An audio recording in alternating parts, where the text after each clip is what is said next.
Right. Bismillah ar-Rahman ar-Rahim. Walhamdulillahi Rabbil Alameen. Wassalatu wassalamu ala ashraf al-anbiya wa sayyid al-mursaleen wa khatam al-nabiyyin. Al-Habib al-Mustafa Muhammad wa ala ahli baytihi al-tayyibin al-tahirin.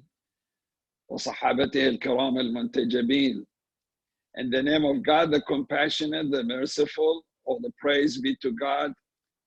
And may all the peace and the blessings be upon all the prophets, especially the Prophet of Islam, Prophet Muhammad, and upon his purified progeny and the believers of his companions. And may the peace and the blessings be upon you, dear brothers and sisters. Assalamu alaikum wa rahmatullahi wa barakatuh. It is so good to get to see you again and be with you in this session. We continue with our Qur'an study. Today we will study verse number 13, 14, and 15, inshallah. So I read the Arabic, the Arabic of the first verse, and then Muhammad Rada will read the English. أعوذ بالله من الشيطان الرجيم. يا أيها الناس إنا خلقناكم من ذكر وأنثى وجعلناكم شعوبا وقبائل لتعارفوا إن أكرمكم عند الله أتقاكم إن الله عليم خبير. We seek refuge in Allah from Shaitan. O people, we created you from a male and a female and made you into nations and tribes that you may know one another. Surely the most honorable of you in the sight of God is the most righteous of you. God is all-knowing and all-aware. So if you recall, brothers and sisters, most of the previous verses started with Ya ayyuhal ladhina amanu, O you who believe. Except this verse in this chapter, it started with O people, Ya ayyuhan nas, or O mankind. So the call here in this verse is for all humans. In fact, this is a declaration of the Quran about its position about humanity, how the Quran recognizes and introduces the humanity. So this is the call for everyone. All verses of the Quran are beautiful, including this one. This is one of the most beautiful aspect of a humanism in our faith, the faith of Islam, and how the Quran recognized the humanity. So it says, Ya ayyuhan nas, O people, everyone on this earth, you know, the white, the black, people of color, people of different ethnicities, all genders, this is the call for you. First it says, Inna khalaqnakum, we created you. God is talking. So the first thing this verse emphasizes on, that all humans are created by God. And when the Quran says we created you by God, in other verses of the Quran it says, God has given the humans his own spirit, the Ruhullah, the spirit of Ruhun min indihi, life from God. So all the humans on this earth created by God, and they carry the life from God. They carry, God honor them with life from him, with the spirit from him. So all the humans, Ya ayyuhan nas, inna khalaqnakum min dhakarin wa untha. All the humans, again, regardless of their ethnicity, color, nationality, culture, language, they are all created from one single pair of a male and a female, of a man and a woman, who are Adam and Eve. which basically means that all humans, all, without any exception, are created from one origin, one man and one woman, Adam and Eve. That's their origin, and that they are equal. When everyone goes to one origin, this is a fundamental principle in our faith about humanity. Humans all come from one origin, thus they are equal.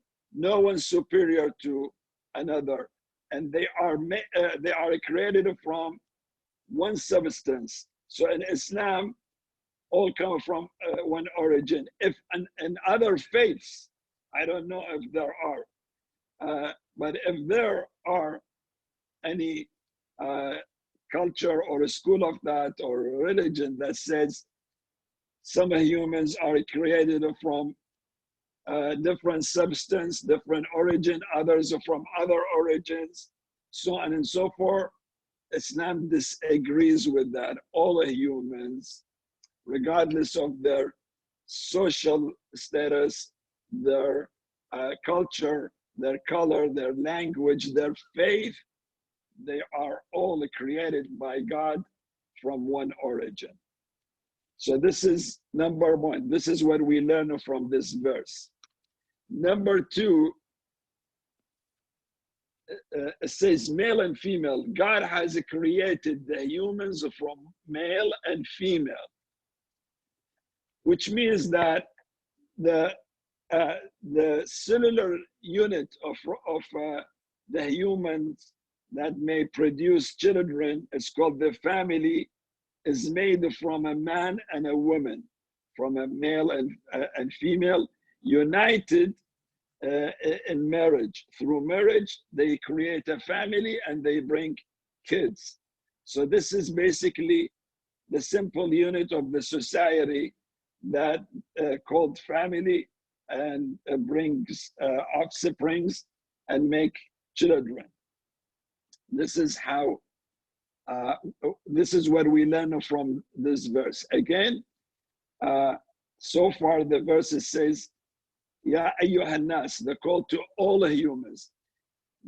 We created you, God created us, nothing else. God has given his own spirit into the humans, all humans, regardless of their faith or culture, which is an honor for a human to carry the spirit of God. And then we believe that the foundation of the society is the family, that it creates, brings offspring, and they are made of a union between the husband and the wife, the male and the female. Then the Quran says, وَجَعَلْنَاكُمْ شُعُوبًا وَقَبَائِلَ. We made you into nations and tribes. What a beautiful term. You know, God says we created the humans, humanity from the beginning to the end, that they cluster around different identities or different subjects or issues, either ethnicity or culture or language. In fact, you might ask why it says, we made you into nations and tribes. Why not just nations? And that's it. God has created humans into different nations. Why God added the tribes? Many commentators, they made a very, I think they raised a very common sense point here. Nations gather around geography from early stage of history, around rivers, around lakes and shores, where they can cultivate the land. There is water and they can cultivate and sustain their life. Around geography, nations, they gather around geography. Tribes, they are based on ethnicities. they gather around their ethnicities, their culture, their language. So this is the difference if you are interested to know between what is the difference between a nation and a tribe. Today, if you say nation, such as our nation, the American nation, a tribe, your thought might go to, a Native American tribe here and there. But in the definition of the Quran, nation, again, is around geography, tribe is around ethnicity. Now, God is saying in the Quran, this is how we created the human society. They cluster around geography or ethnicities for a purpose. We made it for a purpose. And he mentions later one purpose, but in fact, there are many purposes for that.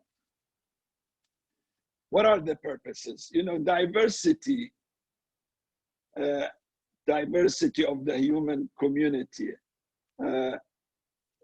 It is so important for the progress of the human community and also for prospering the human community. It's fundamental and crucial for humans to have variety and diversity of communities. How? Today research have proved that diversity is good to fight diseases, because if one group only get to marry within the group, sometimes they develop certain diseases. But if marriage goes beyond their ethnicity, they can fight and eliminate diseases, and especially genetic diseases. Diversity is good for business, for trading. Diversity is good for innovation, for services.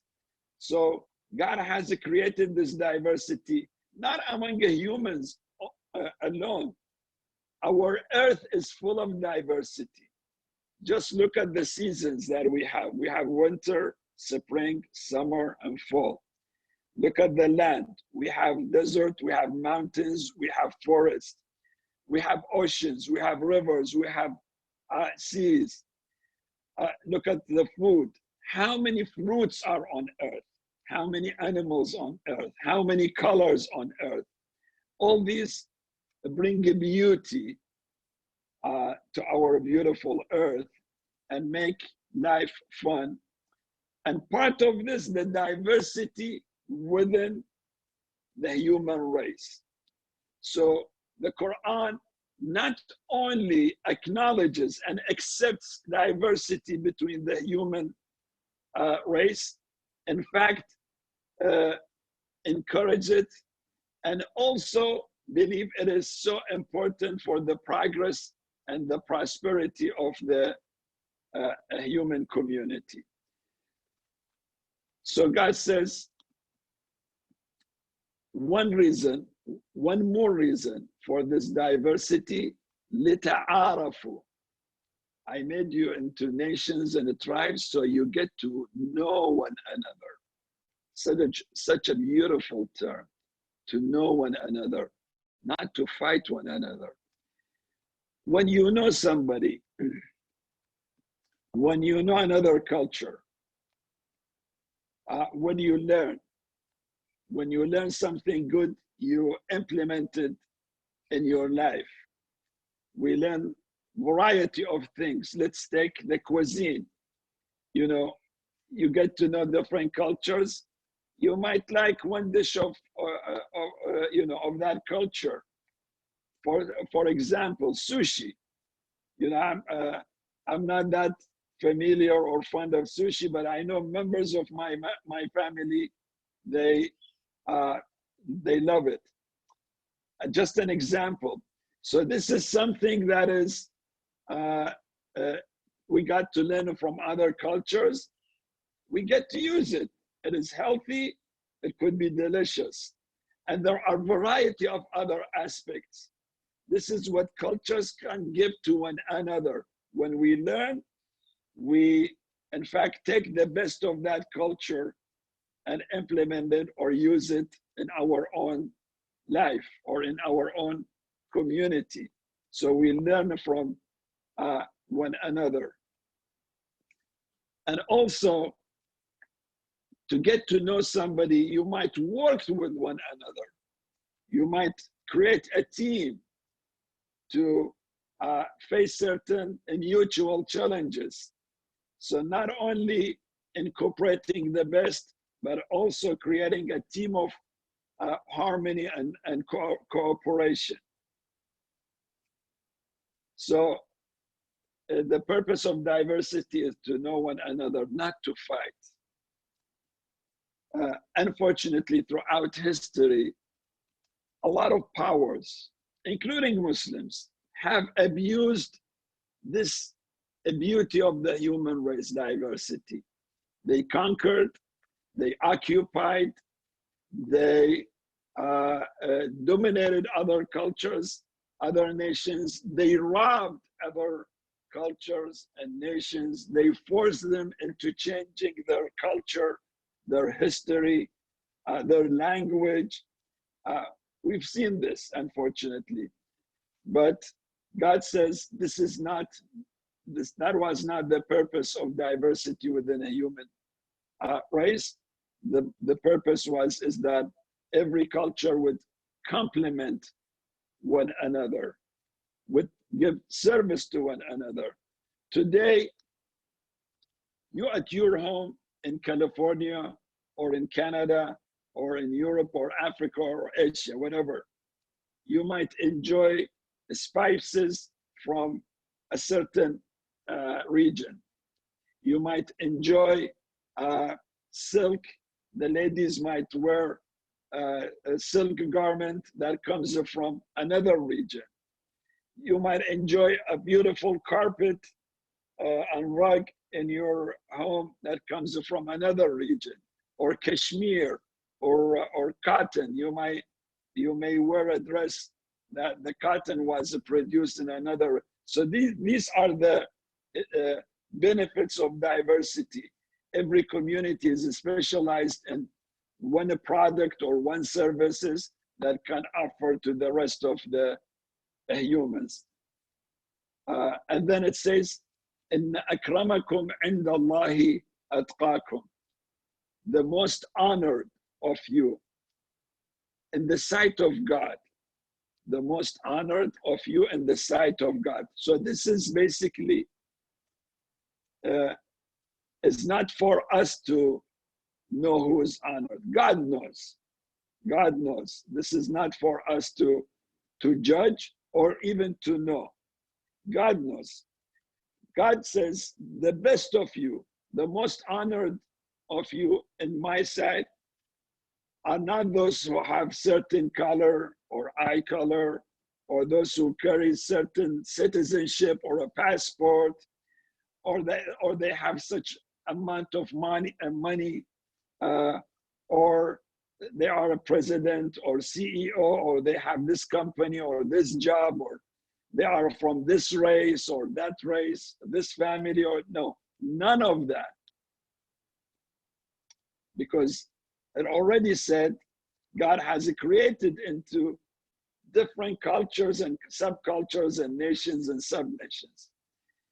Who is the most honored? The most honored is the most righteous. The most are those who believe and show the best of them. Those who, inna akramakum indallahi atqakum, taqwa, be mindful of God, obey Him, believe in Him, and show the best of ourselves in our faith practice and in serving others, serving our human fellows.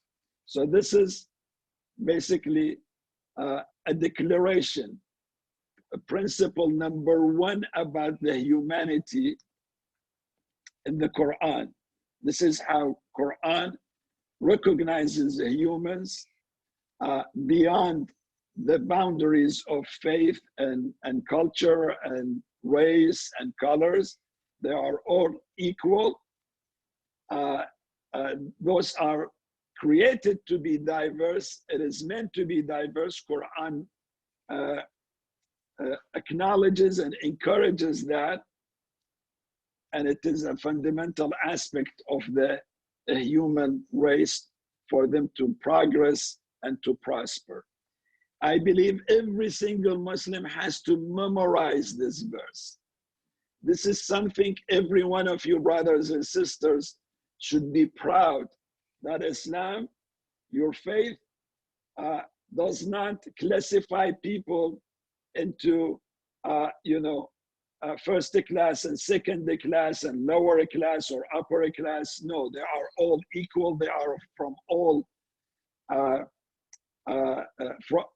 from one origin, and their diversity of cultures and languages and colors is a beauty for the humanity and a reason for humanity to prosper and progress. All right, we move to the next verse. أعوذ بالله من الشيطان الرجيم. قالت الأعراب آمنا قل لم تؤمنوا ولكن قولوا أسلمنا ولما يدخل الإيمان في قلوبكم وأن تطيعوا الله ورسوله لا يلدكم من أعمالكم شيئا إن الله غفور رحيم. The Nomads said, "We have attained to faith." Say, "You have not attained to faith yet." Rather say, "We have become Muslims." For faith hasn't entered your hearts yet. If you obey God and His Messenger, He will not deny you the reward of your deeds. Surely God is all forgiving and most merciful. So the nomads, the Arab nomads said, we are faithful now. You remember, brothers and sisters, earlier we've talked about the year of delegation. The year of delegations. In the beginning of this chapter, I said that this was revealed in the year 9 after migration, and that year was named the year of delegations. Why? Because delegates from different parts of the Arabian Peninsula came to Medina to offer allegiance to the Prophet, or to come to agree on terms that they can have their own faith, and they have their own region or system, but they have to make an agreement with the Prophet.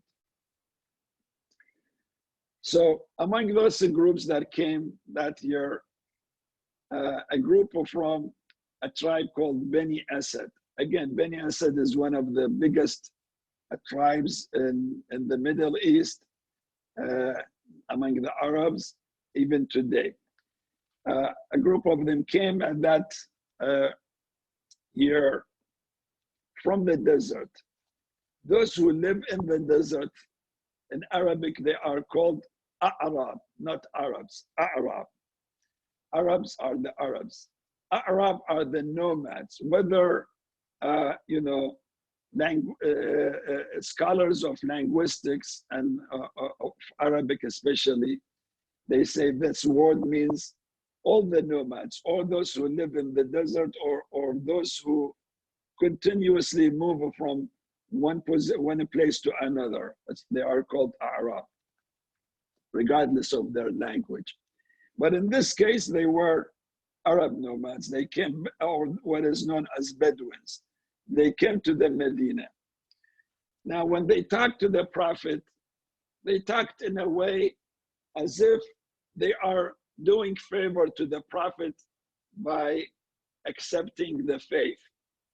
That, you know what, we came from our own desire, You didn't send us a representative or somebody. We came to you. So they talked as if they are doing a favor to the Prophet. The Quran says, and they said, we have attained the faith. Now we are part of the faithful. The Quran gives an answer, tells the Prophet, tell them. This answer distinguishes between somebody who embraces Islam and somebody who attained a higher level of faith within Islam. So the Quran tells the Prophet, tell them, it says, let me check. Yeah. قل لم تؤمنوا قالت الأعراب آمنا قل لم تؤمنوا. Say, yet you have not attained to the higher level of faith, but say, قولوا أسلمنا ولكن قولوا أسلمنا. Say you have embraced the faith of Islam. So there is two different levels. This is how the Quran tells us. Those who embrace Islam, those who say the statements of a declaration of faith, shahada.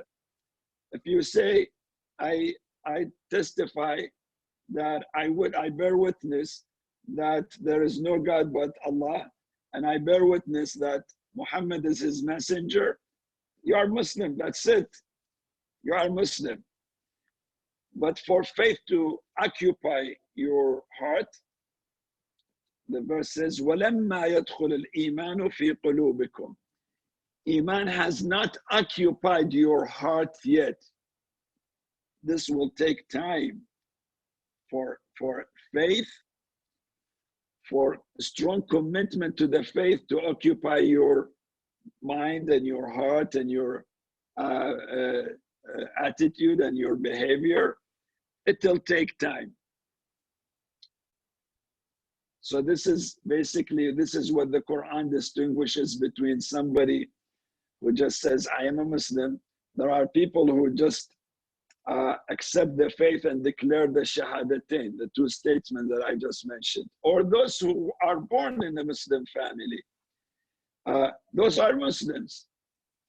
But the next verse will tell us who is a member of the community of the faithful, that faith has occupied their hearts. Then this verse says, وَإِن تُطِيعُوا اللَّهَ وَرَسُولَهُ لَا يَلِدْكُم مِّنْ أَعْمَالِكُمْ شَيْئًا إِنَّ اللَّهَ غَفُورٌ رَحِيمٌ.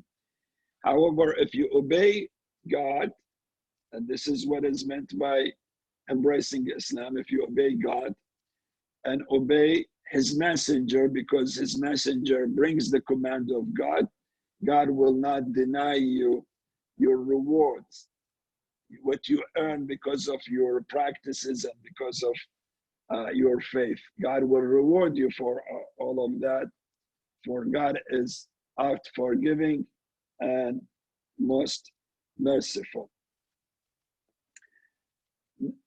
Now we go to the next verse. أعوذ بالله من الشيطان الرجيم. إنما المؤمنون الذين آمنوا بالله ورسوله ثم لم يرتابوا وجاهدوا بأموالهم وأنفسهم في سبيل الله أولئك هم الصادقون. The believers are only those who believe in God and his messenger. Then doubt not, but strive with their wealth and their lives for the cause of God. Such are the sincere ones. Now, this verse tells them, who are the faithful? Do you want to know who are the faithful, who are mu'minun? This verse gives a definition of those who are the faithful. First, it says, إِنَّمَا الْمُؤْمِنُونَ. Surely the faithful are only those. الَّذِينَ آمَنُوا بِاللَّهِ وَرَسُولِهِ. Those who believe in God and his messenger. For first condition. Second, ثُمَّ لَمْ يَرْتَابُوا. Then they do not fall in a serious doubt. I will come to this in a minute. And then number 3, وَجَاهَدُوا بِأَمْوَالِهِمْ وَأَنفُسِهِمْ فِي سَبِيلِ اللَّهِ. They strive in the cause of God with all of their wealth, if necessary, and with their own soul, if necessary. This is the definition of the believers. It says at the end, those are the sincere one in their faith. So I guess number 1 and number 3 are somehow very clear. Number 2, وَلَمْ يَرْتَابُوا. They do not fall into a serious doubt. The word يَرْتَابُوا needs a little bit of explanation. You know, our mind is not static, it's not constant. This is why one day you feel joy and happy, one day you feel sad and sorry. One day you feel a lot of energy, you have a great mood and to work, to exercise, and one day you feel you're losing your mood. One day you have this opinion, and then you might read a book, read an article, listen to a lecture, your opinion changes. This is very natural because our brain is in constant movement and analyzing data and information and knowledge, and based that changes position. Very natural. And part of that, because our mind, our brain is not static, is not constant, always changeable. Sometimes there is doubts in your hearts. Absolutely, this happens to everyone. That you keep asking because you might listen to this and that. You might listen to an atheist who say there is no God. This is, fake news. This is man-made idea. This and that. So you think thoughts come to your mind. You think here where things can develop into a serious doubt. So doubt, I think, is a very natural and healthy phenomena of our minds. Because we doubt, we go and search for the truth, go and study, go and ask. And when we ask, we gain knowledge. So the doubt is the reason why we want to know more. We want to reach some kind of 100% assurance, being positive, 100% positive about an idea or something. But if somebody leaves the doubt and goes into deep doubt or serious doubt to the position that he is at the brink of maybe leaving the faith, this is what this verse is talking about. That somebody who goes into deep doubt about his faith, this is not included in the community of the faithful.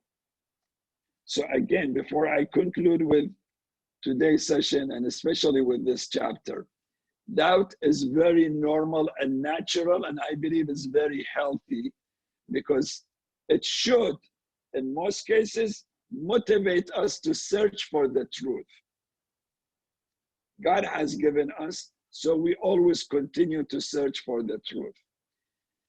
But when it comes to believing in God, if we leave it like that, if we do not go back to the scholars and say, you know what, I heard this, somebody is challenging my faith, my believing in God, with this question, they might say, science does not believe in God. Okay, what is your answer? Give me your answer.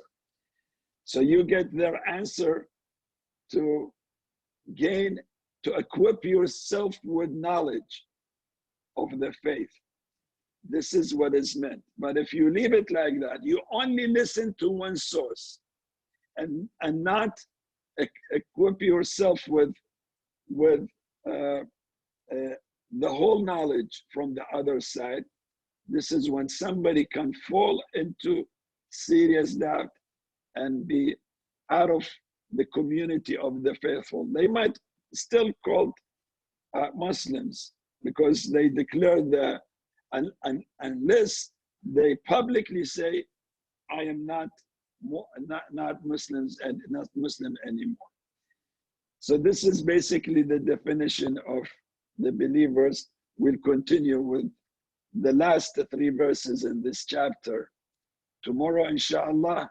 And by tomorrow, we will come to the end of our Qur'an study during this blessed and noble month. May Allah reward you for your seeking knowledge, for spending time with Qur'an, for trying to understand the word and the word of God and the revelation, and for your fasting and charity, for the hardship that you might face during this month because of your faith and because of your fasting. And especially I would like to end with reciting Fatiha for the healing of all those who are ill and sick, and for the blessings of the soul of Mu'mineen and Mu'minat, especially Mrs. Payvandi, that her burial was today.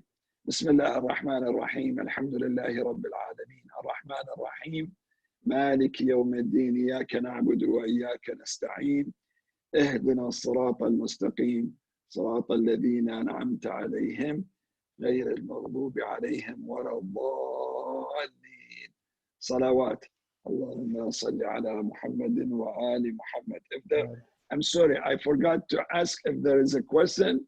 We still have time to answer your questions or hear your comment.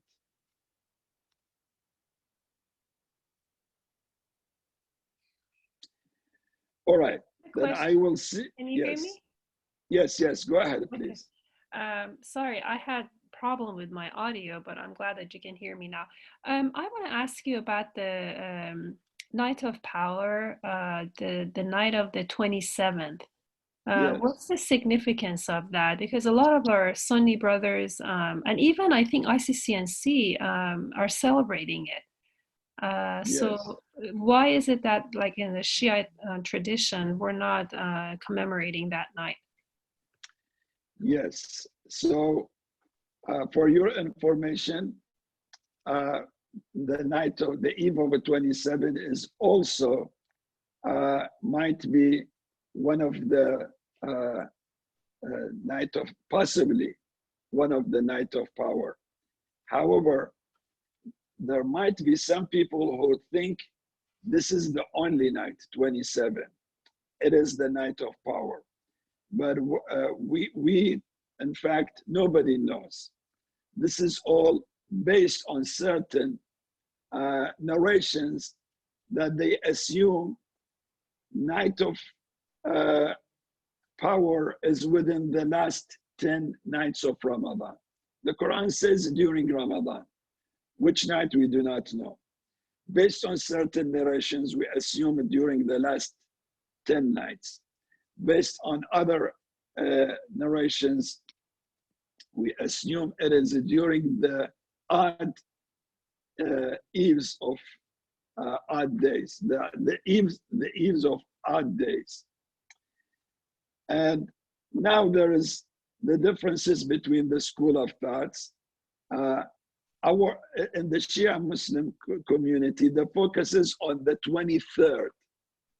The 23rd because of certain narrations, not excluding a 27. So there is a possibility of the 27. And among our Sunni brothers, the 27 has more focus on 27 because their own narrations. So this is the difference. However, the general rule is we do not know which night is the month of is the night of power. It could be any night during the month of Ramadan. Mamnun. Thank you. All right. Okay, we'll meet you inshallah tomorrow. Assalamu alaikum wa rahmatullahi wa barakatuh. Wa alaikum assalam. Thank you so much. Salam. Thank you. Yeah.